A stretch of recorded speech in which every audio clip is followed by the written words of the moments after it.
पुरुषांना महिलांच्या या 7 सवयी नेहमी आकर्षित करतात, ज्यांना ते कधीच विसरू शकत नाही. जरा विचार करा, जेव्हा एखादा पुरुष एखाद्या महिलेला भेटतो, तेव्हा त्याच्या मनात सर्वात आधी काय येतं? आता तुम्ही म्हणाल, "अरे, हे तर सगळ्यांना माहीत आहे, चेहरा, रूप, रंग, बाहेरचं सौंदर्य." पण थांबा, खरंच फक्त हेच सगळे महत्त्वाचं असतं का? एखादा पुरुष एखाद्या महिलेकडे अशा प्रकारे का आकर्षित होतो, जणू एखाद्या अदृश्य शक्तीकडे तो ओढला जात आहे, जी नाही. आणि जर तुम्ही कधी असं जाणवलं असेल की एखादी महिला कदाचित खूप ग्लॅमरस नाही, खूप बनावटीची नाही, पण तरीही प्रत्येकजण तिच्याकडे आकर्षित होतो, तर आजचा हा व्हिडिओ तुमच्या त्या प्रश्नांचं उत्तर आहे. कारण आज आपण अशा 7 अदांबद्दल बोलणार आहोत, ज्या पुरुषांच्या मनात अशी जागा निर्माण करतात, जी दुसरं कोणीही निर्माण करू शकत नाही. आणि ही गोष्ट फक्त मी सांगत नाही, तर मानसशास्त्र म्हणजेच सायकॉलॉजीसुद्धा हेच सांगते. माझी एक विनंती आहे, हा व्हिडिओ पूर्ण पहा, कारण 7वा मुद्दा कदाचित तुमची संपूर्ण विचार करण्याची पद्धत बदलून टाकेल. खरं तर मानवी मन खूप खोल असतं, पुरुष असो किंवा महिला. आपण आपल्या आजूबाजूच्या लोकांकडे पाहतो, तेव्हा आपला मेंदू हजारो छोट्या-छोट्या गोष्टी सतत लक्षात घेत असतो, ज्याची आपल्यालाच जाणीव नसते. हे आपलं खोल अवचेतन मन असतं, जे प्रत्येक व्यक्तीला त्याचं बोलणं ऐकण्याआधीच पारखत असतं. आणि जेव्हा एखादी महिला अशा एखाद्या अदेनं वागते, जी पुरुषांच्या या खोल मनाला स्पर्श करते, तेव्हा तो तिच्याकडे फक्त आकर्षित होत जातो. कोणत्याही विशेष कारणाशिवाय, कोणतीही गोष्ट समजावून सांगता न येता, फक्त एक विचित्रसं आकर्षण, जे शब्दात मावू शकत नाही. तर चला एक-एक करून या 7 अदांबद्दल बोलूया, ज्या पुरुषांच्या मनावर सर्वात खोल ठसा उमटवतात. पहिली अदा आहे, जेव्हा एखादी महिला कोणाला काही न सांगता, कोणाकडे काही न मागता स्वतःहून कोणाची तरी काळजी घेते. आणि इथे काळजी घेण्याचा अर्थ कोणताही मोठा इशारा नाही, मोठी भेटवस्तू नाही, मोठा त्याग नाही. काळजी घेण्याचा अर्थ आहे त्या छोट्या-छोट्या गोष्टी, ज्या न सांगता केल्या जातात. जेव्हा एखाद्या महिलेला जाणवतं की कोणाला भूक लागली आहे आणि ती न विचार करता त्याच्यासाठी काही खाण्याची व्यवस्था करते. जेव्हा एखाद्याचा मूड ठीक नसतो आणि ती काहीही न बोलता फक्त त्याच्याजवळ बसते. जेव्हा कोणाला थंडी वाजत असते आणि ती आपली शॉल घेऊन त्याच्यापर्यंत पोहोचवते. हे सगळं कोणताही दिखावा न करता, कोणत्याही कौतुकाची अपेक्षा न ठेवता, ही जी न बोललेली काळजी आहे, हीच ती गोष्ट आहे जी पुरुषांच्या मनात खूप खोलवर उतरते. एका संशोधनानुसार नात्यांमध्ये स्थैर्य आणि खोली तिथे अधिक आढळते, जिथे न मागता केलेली काळजी आणि जपणूक असते. ही काही छोटी गोष्ट नाही. जेव्हा एखाद्या पुरुषाला जाणवतं की या महिलेने काही न सांगता, कोणतीही अपेक्षा न ठेवता हे केलं, तेव्हा त्याच्या मनात निर्माण होणारी भावना कोणत्याही महागड्या वस्तूमुळे निर्माण होऊ शकत नाही. ती भावना अशा क्षणांमधून येते, जे डोळ्यांना दिसत नाहीत, पण हृदयाला जाणवतात. दुसरी अदा आहे, जेव्हा एखादी महिला मनापासून हसते. आणि इथे मी दिखाऊ स्मिताबद्दल बोलत नाही, कोणत्याही औपचारिक सभ्यतेबद्दल बोलत नाही. मी त्या हास्याबद्दल बोलत आहे, जे अचानक येतं, जे थांबवता येत नाही, जे संपूर्ण चेहऱ्यावर पसरतं, ज्यात थोडासा खोडकरपणाही असतो आणि जे अगदी खरं असतं.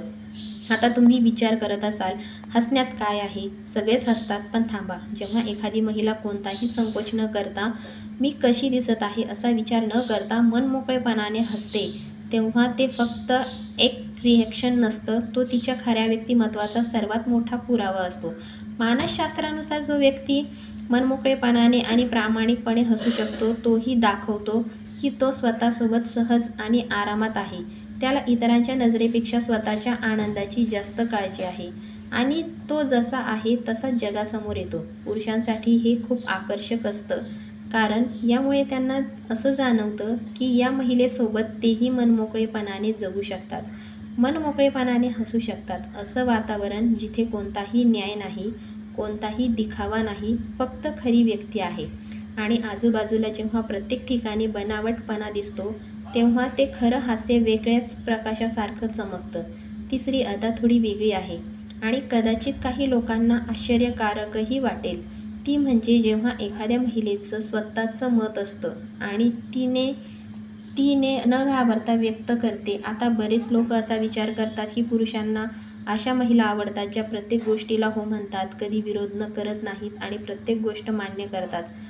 पण हे पूर्णपणे चुकीचं आहे. खरं तर जेव्हा एखादी महिला एखाद्या गोष्टीवर स्वतःचं वेगळं मत ठेवते, जेव्हा ती म्हणते नाही मला असं वाटत नाही किंवा माझ्या मते हे अशा प्रकारे असायला हवं, तेव्हा पुरुषाच्या मनात तिच्याबद्दल एक वेगळाच आदर निर्माण होतो का? कारण याचा अर्थ असा आहे की त्या महिलेचा स्वतःचा मेंदू आहे, स्वतःची विचार करण्याची पद्धत आहे. ती कोणाची सावली नाही, तर स्वतःमध्ये एक पूर्ण व्यक्ती आहे. मानसशास्त्र सांगतं की नात्यात राहून सुद्धा जी व्यक्ती स्वतःची वेगळी ओळख टिकवून ठेवते, तिच्यासोबतचं नातं अधिक मनोरंजक, अधिक जिवंत आणि अधिक खोल असतं. कारण अशा व्यक्तीसोबत बोलताना नेहमी काहीतरी नवीन मिळतं, काहीतरी नवीन शिकायला मिळतं आणि हेच नवेपण कोणत्याही नात्याला दीर्घकाळ जिवंत ठेवतं. आता एक महत्त्वाची गोष्ट, व्हिडिओ अजून अर्धाही झालेला नाही आणि पुढे येणाऱ्या 3 अड्ड्यांबद्दल कदाचित तुम्ही याआधी कुठेही ऐकलं नसेल, पण त्याआधी जर आत्तापर्यंतच्या गोष्टी तुम्हाला खऱ्या वाटत असतील, तर तुम्हालाही असं जाणवत असेल की हो, या सगळ्या गोष्टी मीही कुठेतरी अनुभवल्या आहेत. तर एक लाईक नक्की करा. हा व्हिडिओ बनवण्यासाठी खूप मेहनत लागते आणि तुमचा एक लाईक आम्हाला अशाच आणखी खोल गोष्टी तुमच्यासमोर आणण्याची ताकद देतो. आणि जर तुम्ही पहिल्यांदाच या चॅनलवर आला असाल तर सबस्क्राईब करून घ्या, कारण इथे आम्ही प्रत्येक वेळी असं काही घेऊन येतो जे तुम्हाला स्वतःला आणि स्वतःच्या मनाला आणखी चांगल्या प्रकारे समजून घेण्यास मदत करेल. चौथी अदा आहे, जेव्हा एखादी महिला खरंच ऐकते. आणि ऐकण्याचा अर्थ फक्त कानांनी ऐकणं नाही. माझा अर्थ आहे असं ऐकणं ज्यात तिचे डोळेही सहभागी असतात, तिचं पूर्ण लक्ष असतं. ती मध्ये स्वतःची गोष्ट सुरू करत नाही. ती हेही विचार करत नाही की आता मला काय उत्तर द्यायचं आहे. ती फक्त ऐकते. आजच्या काळात जेव्हा प्रत्येकाला फक्त बोलायचं आहे, प्रत्येकाला फक्त स्वतःचं सांगायचं आहे आणि प्रत्येकाचं लक्ष स्वतःच्या फोनमध्ये आहे, तिचे अशी एखादी महिला जी खरंच लक्षपूर्वक ऐकते, जी समोरच्या व्यक्तीला जाणवून देते की मी इथे आहे, तुझी प्रत्येक गोष्ट माझ्यासाठी महत्त्वाची आहे, ती खूप दुर्मिळ बनते. आणि जे दुर्मिळ असतं ते अनमोल असतं. पुरुष अनेकदा आपल्या मनात काय चाललं आहे हे सांगू शकत नाहीत. आपल्या भावना लपवण्याची त्यांना सवय असते. पण जेव्हा त्यांची अशा महिलेशी होते जी कोणताही न्याय न करता ऐकते, तेव्हा ते तिच्यासमोर अशा अनेक गोष्टी उघड करतात ज्या ते जगाला कधीच दाखवत नाहीत. त्यांची भीती, त्यांची कमजोरी, त्यांची स्वप्न, त्यांचे तुटलेले भाग. आणि हीच ती जागा असते जिथून एक खरं आणि खोल नातं सुरू होतं. ही जागा दुसऱ्या कोणालाही मिळत नाही, फक्त त्यालाच मिळते जी खरंच ऐकते आणि खरंच त्या क्षणी उपस्थित असते. 5वी अदा, आपण आत्तापर्यंत ज्या गोष्टींबद्दल बोललो त्यापेक्षा थोडी वेगळी आहे. ती आहे जेव्हा एखादी महिला स्वतःवर विश्वास ठेवते. आणि इथे मी असं म्हणत नाही की ती प्रत्येक बाबतीत परिपूर्ण असावी, तिला सगळं काही माहीत असावं किंवा तिला कधीच भीती वाटू नये. तर मी त्या आत्मविश्वासाबद्दल बोलत आहे जो तेव्हा दिसतो जेव्हा ती एकटी एखाद्या ठिकाणी जाते आणि घाबरत नाही, जेव्हा कोणी तिच्या मताशी असहमत असतं आणि ती तुटून पडत नाही, जेव्हा कोणी तिचं कौतुक करत नाही आणि तरीही ती स्वतःला कमी समजत नाही, जेव्हा ती कोणाचीही परवानगी न घेता स्वतःचे निर्णय घेते. हा आत्मविश्वास कोणतीही मोठी गोष्ट नाही, तो रोजच्या आयुष्यातील छोट्या छोट्या गोष्टींमध्ये दिसतो. आणि पुरुषांसाठी तो खूप आकर्षक असतो का? कारण ज्या महिलेला स्वतःवर विश्वास असतो ती हा संदेश देते की मी तुझ्यासोबत आहे, कारण मला तुझ्यासोबत राहायचं आहे, म्हणून नाही की मला तुझी गरज आहे. आणि हाच फरक एका नात्याला बंधनातून बाहेर काढून स्वतंत्र आणि खऱ्या जोडणीत बदलतो. अभ्यासांमध्ये असं समोर आलं आहे की स्वतःवर विश्वास ठेवणारे लोक त्यांच्या नात्यांमध्येही अधिक आनंदी राहतात आणि त्यांचे पार्टनर्सही त्यांना अधिक आकर्षक मानतात.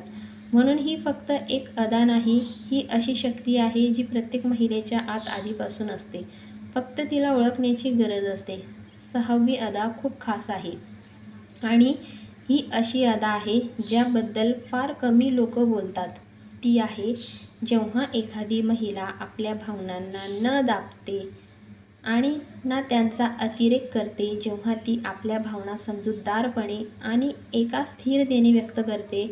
आपण सगळे जाणतो की भावना असणं ही माणूस असल्याची ओळख आहे, पण खरी सुंदर गोष्ट ही आहे की त्या भावना कधी, कशा आणि किती प्रमाणात व्यक्त करायच्या हे समजणं. जेव्हा एखादी महिला असं करते जेव्हा ती म्हणते तू असं केलंस तेव्हा मला वाईट वाटलं, आणि हे सांगताना ती ओरडत नाही, ड्रामा करत नाही, कोणाला दोष देत नाही, फक्त सत्य आणि स्पष्टपणे बोलते, तेव्हा त्याचा पुरुषाच्या मनावर सर्वात खोल परिणाम होतो. कारण यात एक परिपक्वता असते, एक खोली असते, आणि ही खोली पुरुषाला हे जाणवून देते की या महिलेसोबत प्रत्येक गोष्ट मोकळेपणाने बोलता येऊ शकते. कोणत्याही भीतीशिवाय, कोणत्याही वादळाशिवाय. मानसशास्त्रात याला भावनिक समजूतदारपणा किंवा भावनिक बुद्धिमत्ता म्हणतात. आणि ही अशी गुणवत्ता आहे जी खूप कमी लोकांमध्ये असते. ज्या महिलेमध्ये ही गुणवत्ता असते ती तिच्या आजूबाजूच्या पुरुषांच्या मनात एक वेगळीच जागा निर्माण करते. अशी जागा जी दुसऱ्या कोणासाठी रिकामी राहत नाही, कारण ती जागा तिने स्वतः निर्माण केलेली असते. आपल्या समजूतदारपणाने, आपल्या स्थिरतेने. आणि आता येतो 7वा आणि शेवटची अदा. जसं मी सुरुवातीला सांगितलं होतं, हा कदाचित सर्वात आश्चर्यकारक मुद्दा आहे. हे ऐकल्यावर तुम्ही आधी थोडा विचार कराल, पण जसं जसं तुम्हाला हे समजेल तसं तसं तुम्हालाही ही गोष्ट अगदी खरी वाटेल. 7वी अदा आहे, जेव्हा एखाद्या महिलेचं स्वतःचं एक जग असतं, तिच्या स्वतःच्या आवडी असतात, तिची स्वतःची स्वप्न असतात, तिची स्वतःची एखादी आवड किंवा ध्येय असतं, एखादी अशी गोष्ट जी फक्त तिची असते, असं काही जे ती फक्त स्वतःसाठी करते, कोणाला प्रभावित करण्यासाठी नाही, कोणाला दाखवण्यासाठी नाही. मग ती एखादी कला असो, एखादं पुस्तक असो, एखादं कौशल्य असो, किंवा अशी कोणतीही गोष्ट असो जी तिला आतून जिवंत ठेवते. जेव्हा एखादा पुरुष अशा महिलेला पाहतो, तिचं स्वतःचं एक जग आहे, जी त्याच्यासोबत असते पण त्याच्यात पूर्णपणे बुडून जात नाही, जी त्याच्याशी बोलते पण स्वतःला त्यात हरवून बसत नाही, तेव्हा त्याच्या मनात एक विचित्र अशी उत्सुकता निर्माण होते. त्याला त्या जगाबद्दल जाणून घ्यायचं असतं, त्या महिलेबद्दल आणखीन जाणून घ्यायचं असतं, आणि हीच उत्सुकता कोणत्याही नात्याचा सर्वात सुंदर आधार असते. जेव्हा एखाद्याचं स्वतःचं एक जग असतं तेव्हा तो कधीही कंटाळवाणा होत नाही. तो नेहमीच मनोरंजक राहतो, नेहमी नवीन वाटतो. आणि मनोरंजक राहणं, आकर्षक राहणं हे कोणत्याही युक्तीने येत नाही. हे येतं त्या खोलीतून जी माणसाच्या आत असते, जेव्हा तो खरंच आपलं आयुष्य जगत असतो, कोणासाठी नाही, स्वतःसाठी. महान मानसशास्त्रज्ञ कार्ल युंग यांनी एकदा म्हटलं होतं की जो व्यक्ती स्वतःशी सर्वाधिक जोडलेला असतो तो इतरांना सर्वाधिक आकर्षित करतो. आणि हीच गोष्ट या 7ही अदांची खरी पायाभरणी आहे. या 7ही अदा बाहेरून येत नाहीत, त्या कोणत्याही पुस्तकात लिहिलेल्या नसतात. त्या तेव्हा जाग्या होतात जेव्हा एखादी महिला स्वतःला ओळखते, स्वतःवर प्रेम करते आणि आपल्या खऱ्या व्यक्तिमत्त्वाला स्वीकारते, कोणत्याही मुखवट्याशिवाय, कोणत्याही दिखाव्याशिवाय. तर आता एकदा मागे वळून पहा. पहिली अदा होती ती काळजी, जी न सांगता घेतली जाते, जी मनापासून येते आणि थेट हृदयापर्यंत पोहोचते. दुसरी अदा होती ते हास्य, जे थांबवता येत नाही, जे खरं असतं आणि म्हणूनच अनमोल असतं. तिसरी अदा होती ते मत, जे भीतीने नाही तर धैर्याने व्यक्त केलं जातं, जे सांगतं की या महिलेचं स्वतःचं एक अस्तित्व आहे. चौथी अदा होती ऐकण्याची ती कला, जी समोरच्या व्यक्तीला जाणवून देते की त्याचं बोलणं महत्त्वाचं आहे, त्याचं दुःख महत्त्वाचं आहे, त्याचा आनंद महत्त्वाचा आहे. पाचवी अदा होती तो आत्मविश्वास, जो सिद्ध करावा लागत नाही, तो फक्त असतो आणि दिसतो. सहावी अदा होती ती भावनिक समजूतदारपणा, जी नात्यांना मजबूत बनवते, जी वादळाऐवजी एका शांत नदीसारखी असते. आणि 7वी अदा होती तिचं स्वतःचं जग, जे त्या महिलेला नेहमी मनोरंजक आणि खरी ठेवतं, जे कोणाला हा अनुभव देतं की या व्यक्तीला जाणून घेणं म्हणजेच एक प्रवास आहे, एखादं अंतिम ठिकाण नाही. आणि पहा, हा व्हिडिओ फक्त तुम्ही पाहावा आणि विसरून जावा म्हणून बनवलेला नाही. तो यासाठी बनवला आहे कारण या गोष्टी महत्त्वाच्या आहेत. या अशा गोष्टी आहेत ज्या कोणी सांगत नाही, ज्या अनेकदा त्या हजारो सल्ल्यांच्या खाली दडून जातात, जे सांगतात असं दिसा, तसं बना, हे करा, ते करू नका. पण सत्य हेच आहे की खरं आकर्षण, खरं नातं आणि खरं जोडलेपण तेव्हाच निर्माण होतं जेव्हा तुम्ही स्वतः असता, जेव्हा तुम्ही त्या सगळ्या गोष्टी असता ज्याबद्दल आपण आज बोललो.